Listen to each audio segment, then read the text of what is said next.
force of Southern agriculture. He turned soybeans into plastic and carved his place in history. An orphan slave set free with a microscope and a vision. Now, George Washington Carver Tech on Modern Marvels.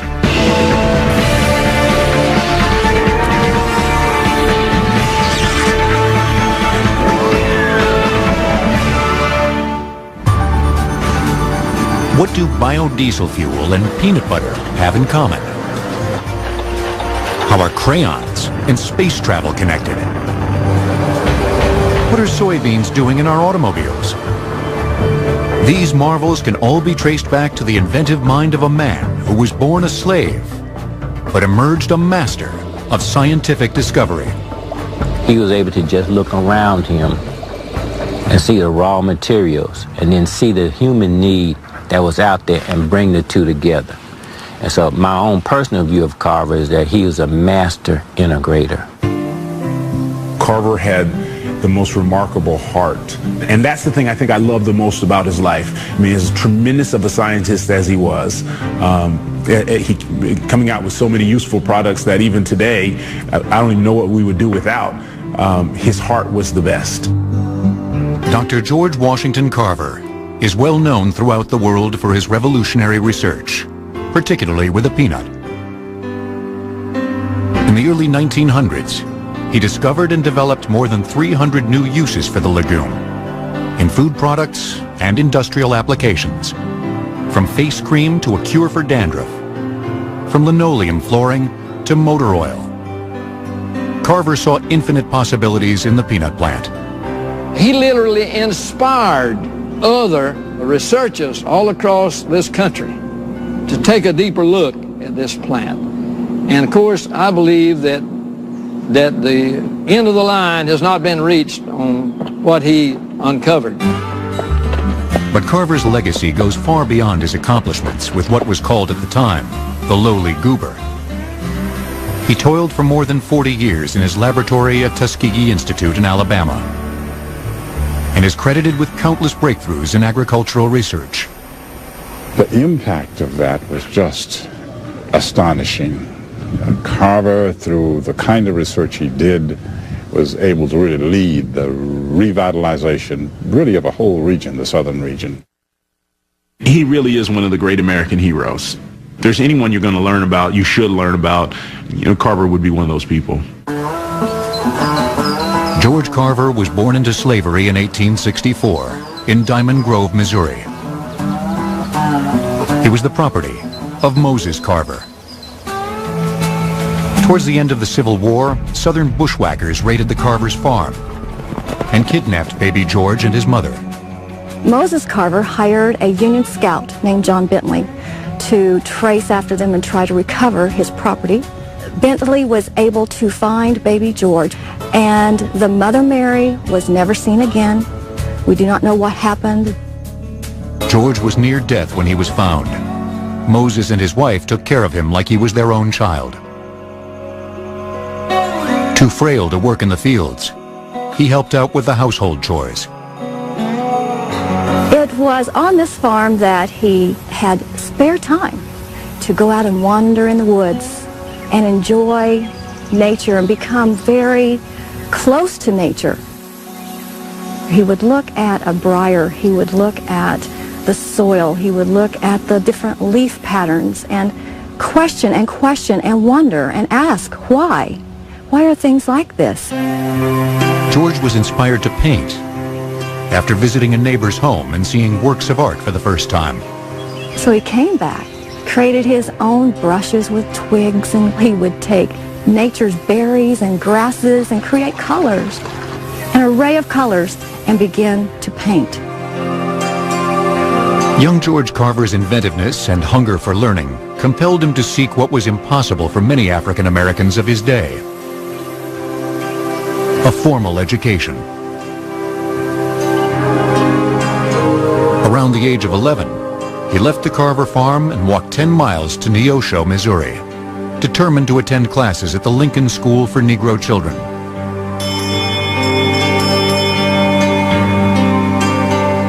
He He worked for his room and board at the home of Mariah and Andrew Watkins, who lived next door to the school.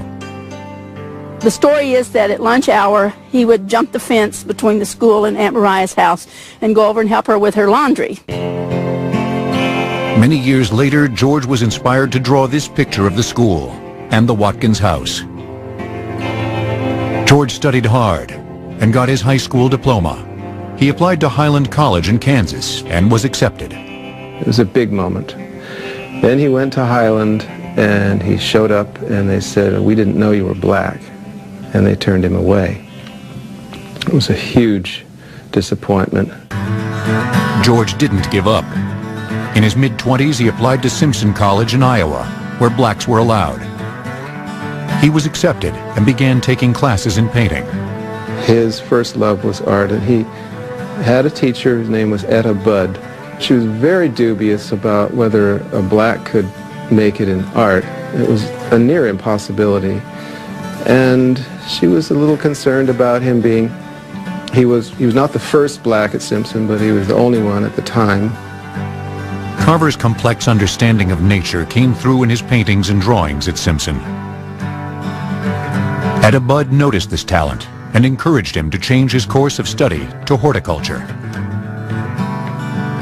Carver took her advice and transferred to the Iowa State College of Agriculture in Ames, where he became the first black student. And he had some trouble with dining room privileges and other things. But he overcame them by his knowledge, which was so conspicuously immense that you didn't have to be in his presence very long to realize that this man knew things. When Carver completed his bachelor's degree, Iowa State officials offered him a teaching position. The first black student in the college's history was now its first African-American professor. Though Carver was content at Iowa State, in April 1896, he was offered an opportunity that would change his life forever. Booker T. Washington, a leader among the newly freed slave population in the South, invited him to come to Tuskegee Institute, an all-black college in Alabama. When Booker T. became aware of Carver, that there was an agricultural expert in the country anywhere who was black, that was huge. He was really the only one in the whole country. Booker T. badly wanted someone like that. At the age of 31, George Washington Carver had found his true calling.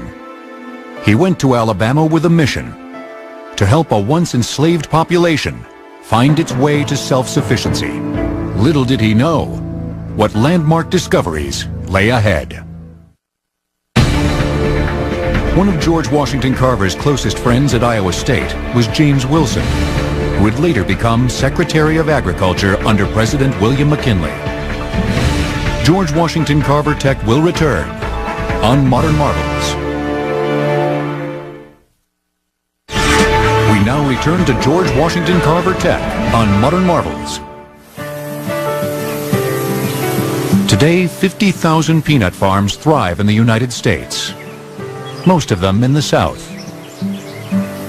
Virtually all of them have taken root in the past century, thanks to the horticulture professor who ventured to Tuskegee with a sense of mission in 1896. When George Washington Carver arrived by rail in Alabama, he saw no peanut fields.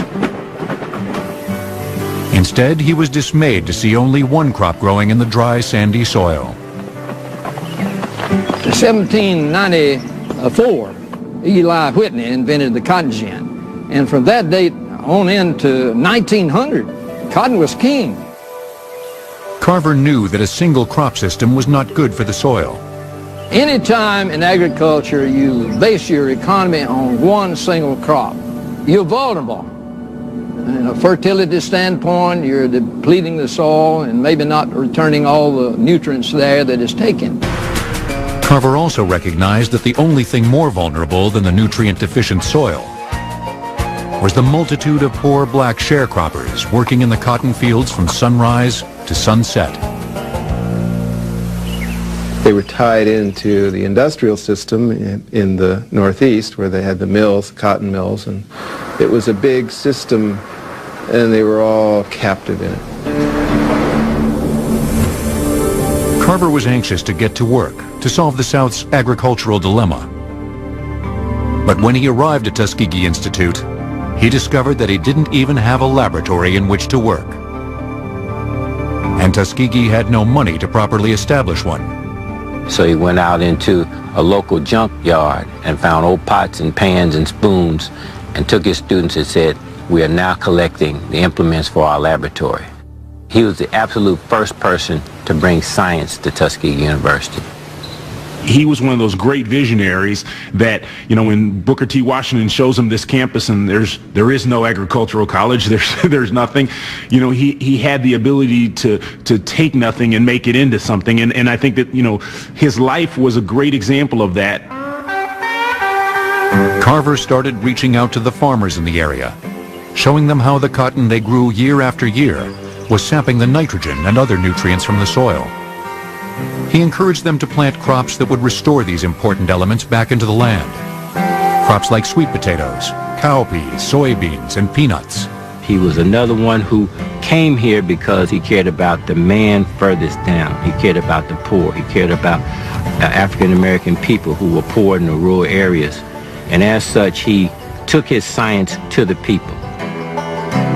Carver designed and implemented what he called a movable school to educate the farmers about crop rotation. Many took his message to heart, but few acted on his advice.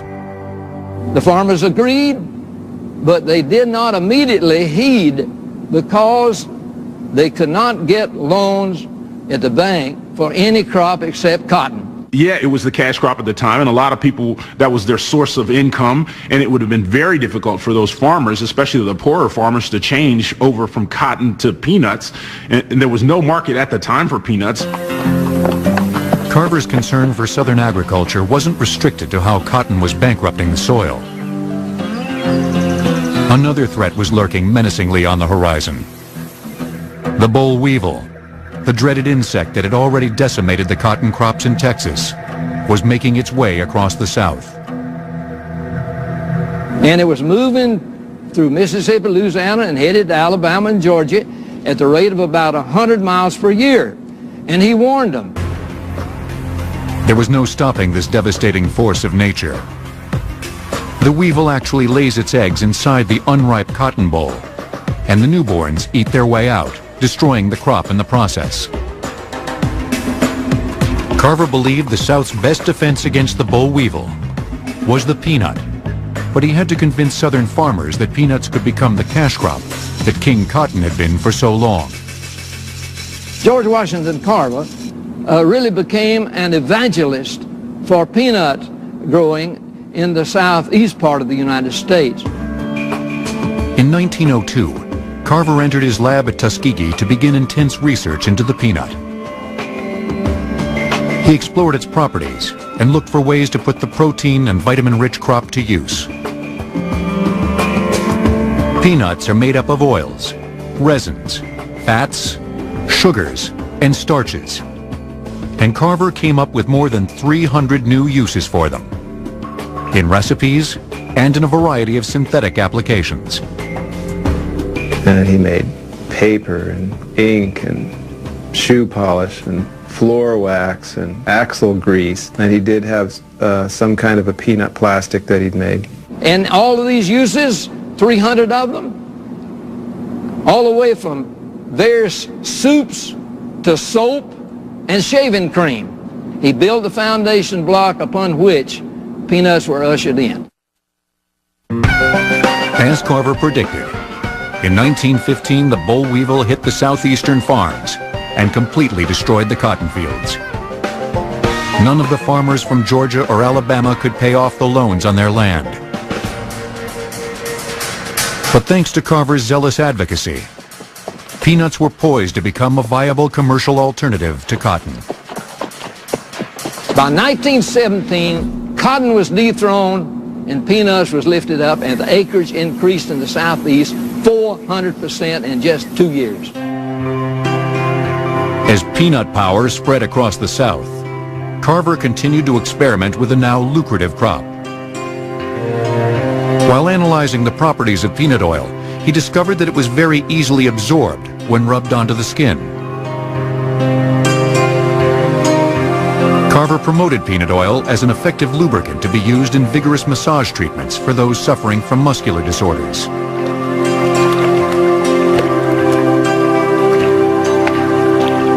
Thousands of patients, including those crippled by polio, came to Tuskegee to receive peanut oil massages. Even more wrote to Carver to purchase the oil.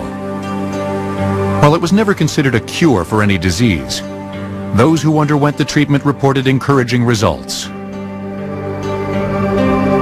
Word of Carver's promising work made it all the way to the White House. One of the extractions that he did with the peanut, one of our presidents, Roosevelt, used it for his infantile paralysis. In 1942, President Franklin Delano Roosevelt paid an official visit to Tuskegee.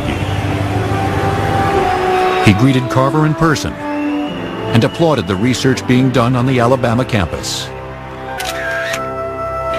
I'm proud to come to Tuskegee because I'm proud of what Tuskegee has done. While Carver has been called the father of the peanut industry, there is one product that many mistakenly attribute to him: peanut butter.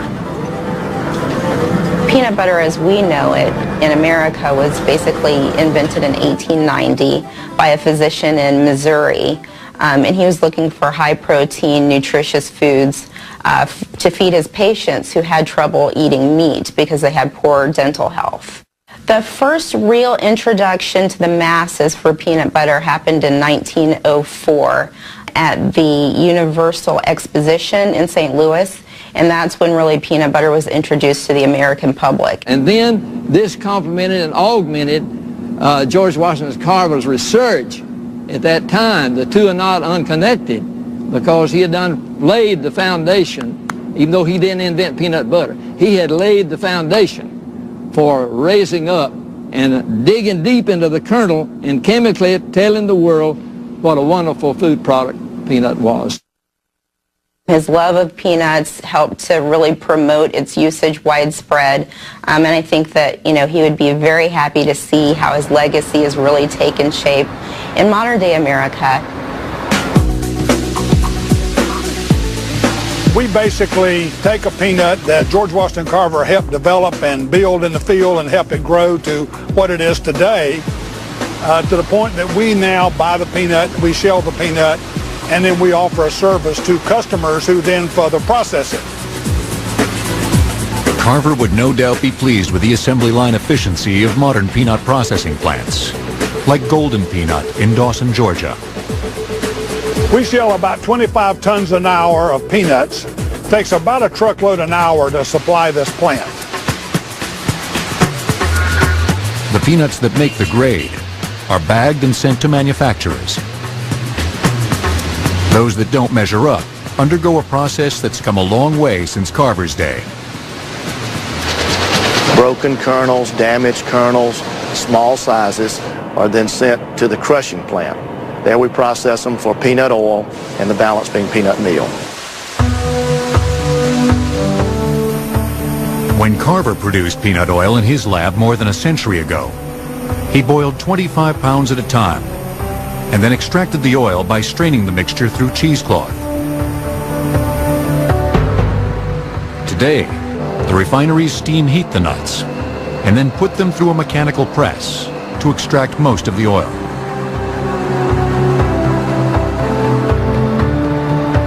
At Golden Peanut, they press 350 tons of peanuts each day. George Washington Carver's work with the peanut in the early 1900s became the foundation for a new science known as chemergy, the process of discovering industrial uses for agricultural products. Using peanuts, sweet potatoes, soybeans, and other crops, he literally planted the seed for technological innovations that would change the course of farming in the United States.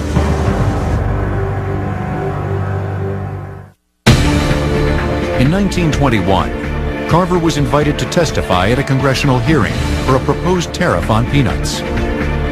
He was allotted 10 minutes, but congressmen were so impressed by Carver's testimony that he was allowed to speak for over an hour and a half. George Washington Carver Tech will return on Modern Marvels. We now return to George Washington Carver Tech on Modern Marvels. George Washington Carver's enduring influence is evident in a diverse array of products that modern consumers use every day.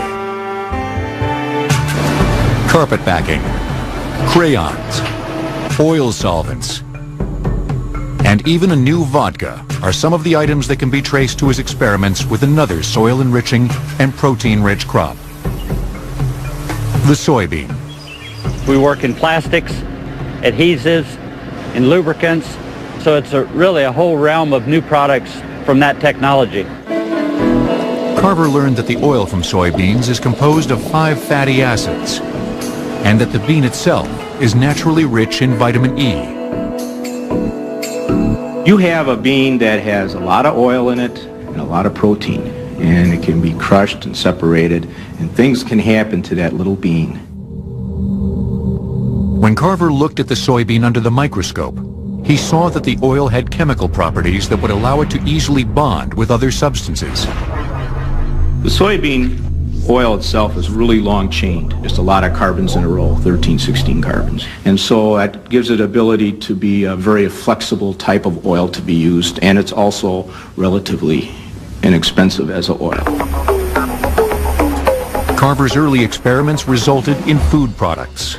Soy mayonnaise was one of his first successes. He said he started work with the soybean around 1903, and by the time they'd finished that phase of the work, they had about 30 products. When I go in a supermarket and go along the shelf of health foods, and you see bacon and lunch meat and the mock chicken and all those products that are made out of soy and other vegetable-based products, you just have to think of Carver. I mean, that was a major focus for him. In his humble lab at Tuskegee, George Washington Carver experimented with a handful of beans, a coffee grinder, and some beakers, and came up with more than 100 new uses for soybeans and soybean oil, including a type of soy plastic. In the 1930s, automotive pioneer Henry Ford became aware of Carver's pioneering research with soybeans. In 1937, he invited him to participate in a scientific conference in Dearborn, Michigan. Ford shared Carver's passion for developing new uses for farm products, and he was a major player in the Chemergy movement. And he was really taken by the fact that Carver could take soybean, for example, and come up with components of car parts. You look at a guy like Henry Ford, who had tremendous resources, and he was always looking for the newest and the brightest and looking for other opportunities. And he saw this man Carver, and he saw him as just a gold mine, a wealth of information and a wealth of creativity, and really wanted to bring him into his organization. And Carver was not drawn by the money, not drawn by the opportunity. He knew that his job was to be there at Tuskegee, to teach, to guide.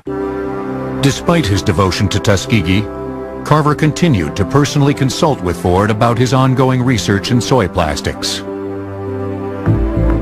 In 1942, the automaker unveiled a car that included a bushel of soy in its construction. The gear shift knob, the door crank, the handles, the foot pedals, things like that. Mr. Ford had nearly 7,000 acres of soybeans grown right there in that area. He had the research labs right there that he worked in, and he tied that with industry in his plant of building automobiles. In a rare film from 1943, the Ford Motor Company revealed a car that had some body parts constructed from soy plastic. Ford researchers wanted to demonstrate just how strong and ding-proof this material could be.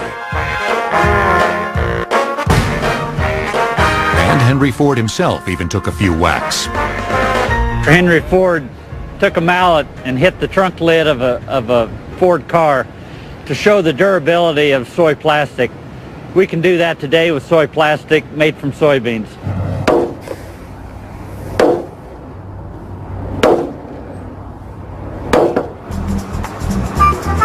Carver and Ford's creative partnership is echoed in what the Ford Motor Company calls the U-Car.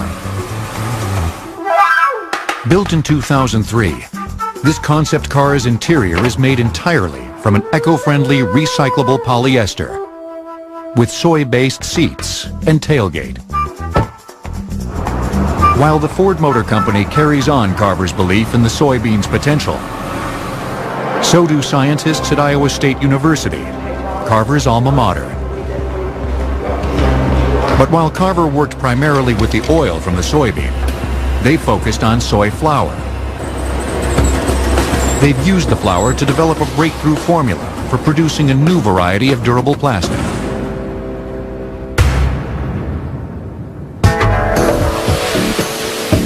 Soybean farmers around the country are well aware of Carver's early research and the potential of using soybeans in commercial products. George Washington Carver discovered years ago that there was this multitude of products that could come out of our natural bioproducts. Soy has been called the miracle bean because it is so usable in so many different ways. And Carver recognized that, and the soybean farmers of the United States have carried it that one step further. The newspaper industry embraced the soybean in 1987, when soy ink was first used in the printing process. Today, more than 3,000 papers across the country use color inks made from soybeans. From the St. Louis Post-Dispatch to the LA Times, publishers are finding that the soy-based products are just as practical as their petroleum-based counterparts.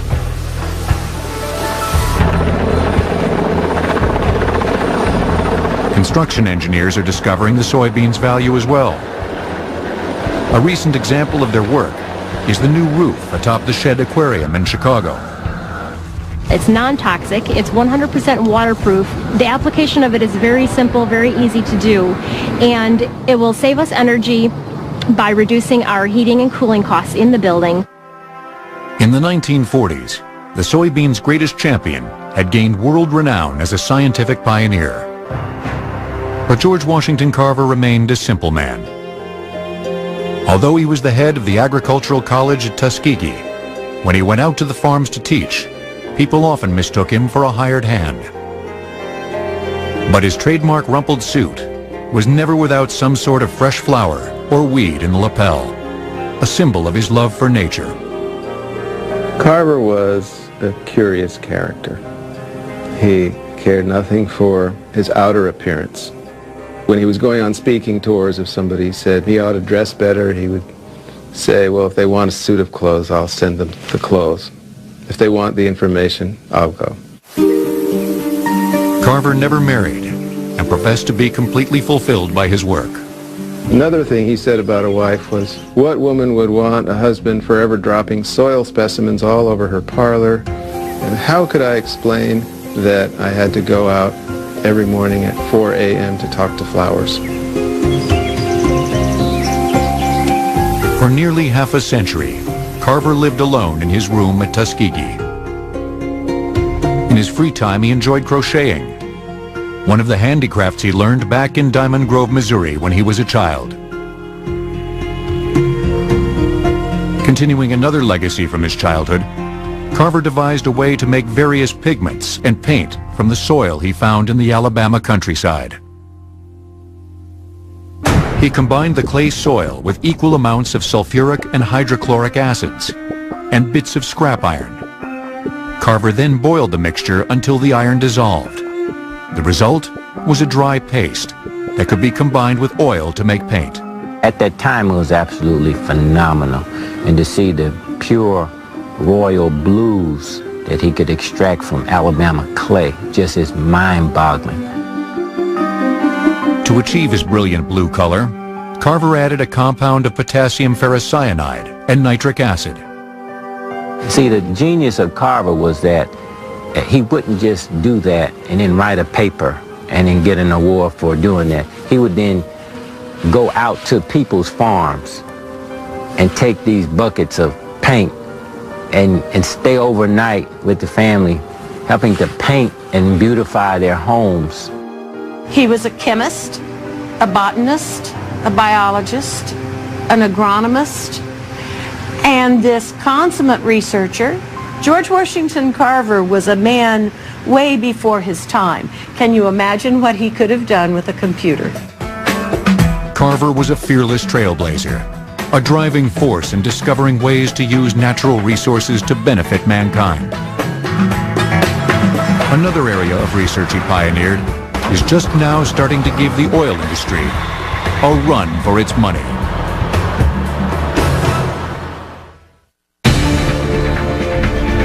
Inventor Thomas Edison once offered Carver a six-figure annual salary to work for him. Carver declined and stayed at Tuskegee Institute, where he earned $1,500 per year. George Washington Carver Tech will return on Modern Marvels. We now return to George Washington Carver Tech on Modern Marvels. Today, American farmers are harvesting approximately 3 billion bushels of soybeans per year. 80% of the crop George Washington Carver championed is used for protein and food products for both human and animal consumption.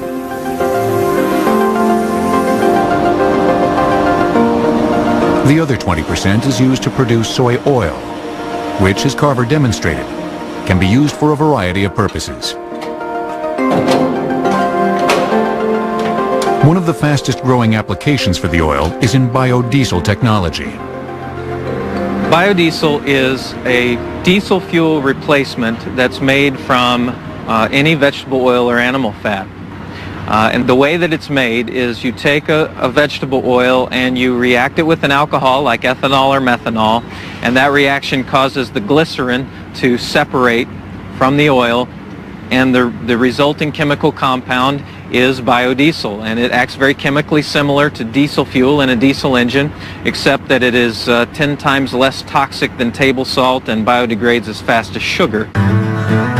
The roots of biodiesel fuel go back to the 1930s, when Carver and Henry Ford recognized the need to find alternative fuels. With the economy facing a depression, they tried to turn the tide by applying more agricultural products to growing industrial markets, like plastics and rubber. Mr. Carver and Mr. Ford saw that the depletion of fossil fuels was inevitable. They looked for the use of plants like soybeans to be that fuel of the future. Carver and Ford believed that vegetable oils could be used to fuel internal combustion engines, and they were not alone in that conviction. Dr. Rudolf Diesel was a German scientist who invented the first diesel engine.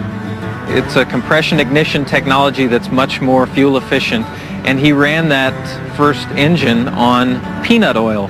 And he was a scientist along with George Washington Carver and Henry Ford, all scientists who had a vision for sustainability and renewable energy through agriculture. The high cost of agricultural energy sources compared to petroleum-based fuel held the technology back. Fossil fuels were abundant and cheap, but today that gap is closing. In the last 3 years, for example, the price of biodiesel has come down dramatically while the price of diesel fuel has almost doubled. In just 5 years, the biodiesel industry has gone from research and development to the open road. It has been tested over 50 million miles in every type of diesel engine. Now there are more than 500 commercial fleets using various blends of biodiesel, including all 4 major branches of the military, federal government fleets, municipal fleets. George Washington Carver was not only a pioneer in the biodiesel field, he also took some of the first steps into the area of genetic engineering. Carver created hybrids with the flowers and plants in his laboratory by painstakingly crossing 2 specimens and waiting patiently for the results. And it can take years of crossing and back crossing and selecting for the better quality. Today, a new generation of research scientists is assembled at Tuskegee University to conduct experiments in all facets of biotechnology. One objective of the research is to find ways to transplant genes from one organism into another. We kind of carrying on the legacy of Carver's in terms of crop improvement, of nutritional quality or biological resistant quality for better human health and nutrition. Tuskegee scientists are currently working on a gene that will increase the amount of amino acid in sweet potatoes. More amino acid translates to a higher protein level in the crop. So we have improved the quality of sweet potato by 5-fold, making sweet potato as good as soybean protein. So that's a big legacy of Carver that we carrying also. Carver's extensive experiments with the sweet potato focused on its nutritional properties. He knew that planting sweet potatoes would replenish the soil with important nutrients. He urged farmers to make it a part of their crop rotation plan and taught his students how to plant the potato and care for it on campus. This way they'd be able to teach others how to cultivate this iron and protein-rich food. In his laboratory experiments, he succeeded in creating more than 100 products from the sweet potato, including fabric dyes and flour. During World War I, wheat shortages in the United States raised demand for Carver's sweet potato flour. It was used to make bread to feed American soldiers and their allies. Carver's innovative work with the sweet potato is among his many success stories that inspire today's Tuskegee researchers. Here, the march of science is measured by his example.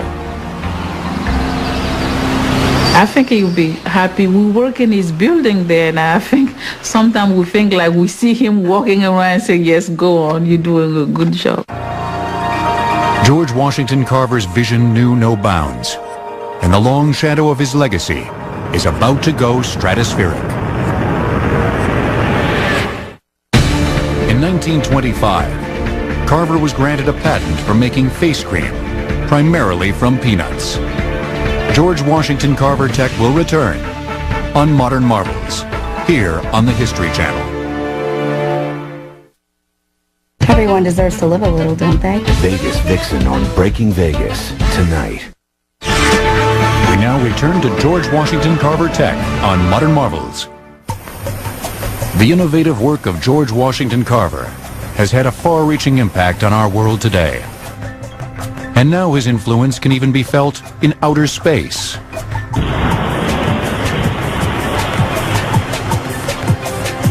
For the past 18 years, NASA engineers have been working with Tuskegee University scientists to find efficient ways to grow food in space.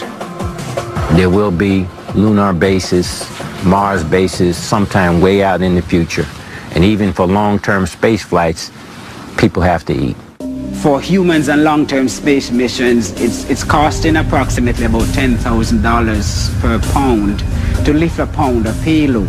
And if you're going to space, it is be very expensive to take soil with you since you want to grow plants. Today, when the space station food supply is low, a new shipment is sent via an unmanned spacecraft. If the craft misses its mark, serious problems can occur. The hungry crew could be forced to return to Earth. Or worse, a multi-million-dollar mission would have to be aborted. So plans are underway to grow enough food for the space station to be self-sufficient.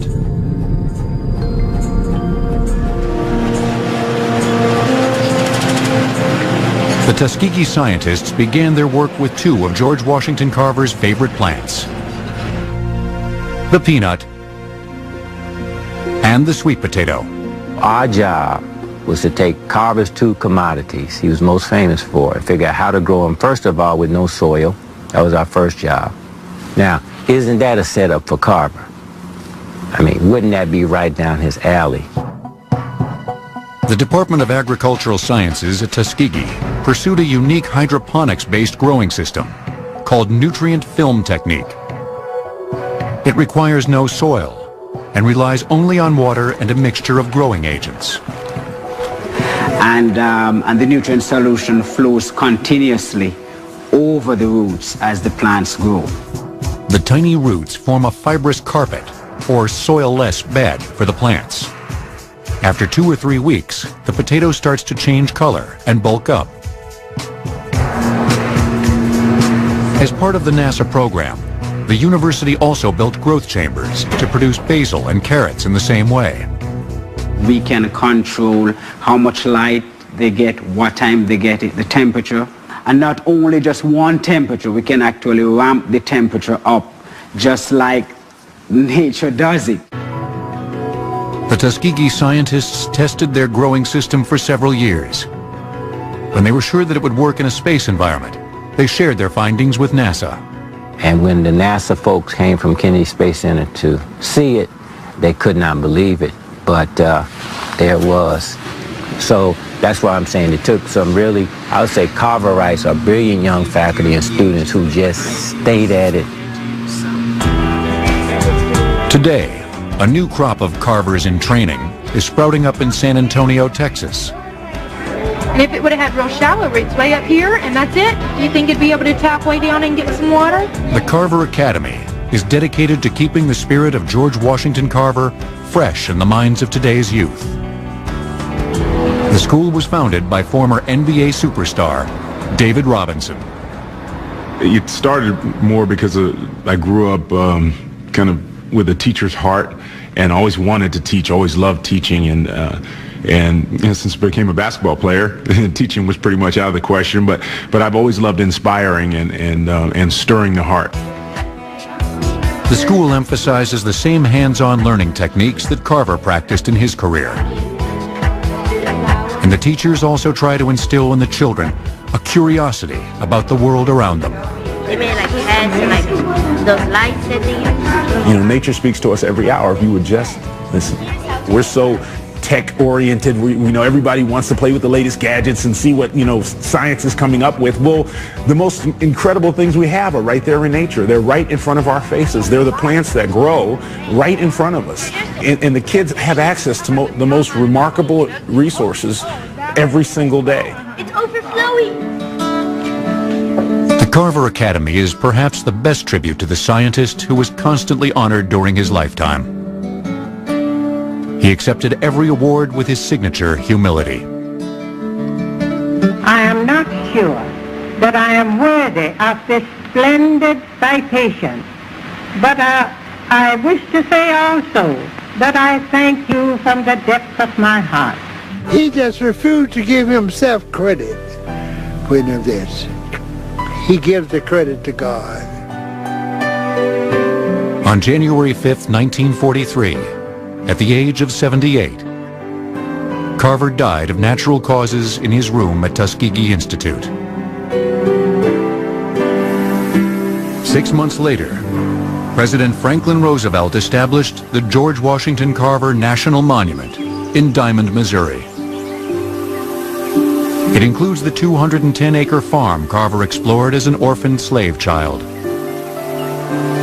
Yes, he was born into slavery, and yes, he had great obstacles to overcome.